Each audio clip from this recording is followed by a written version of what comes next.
तुमच्या मनात एकच प्रश्न राहील. मी हे आधी का केलं नाही? कारण फक्त 3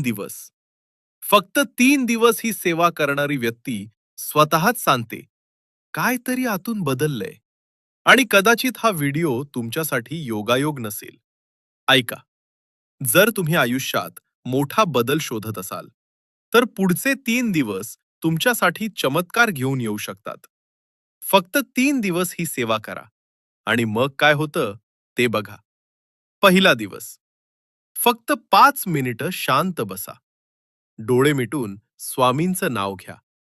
जे काही प्रॉब्लेम आहेत ते मनात आणा आणि हळूच म्हणा, स्वामी, मला मार्ग दाखवा. दुसरा दिवस. आज एक छोटं पण शक्तिशाली काम करा. एक रिकामं कागद घ्या. त्यावर तुमची एक इच्छा लिहा आणि खाली एक वाक्य लिहा. स्वामी,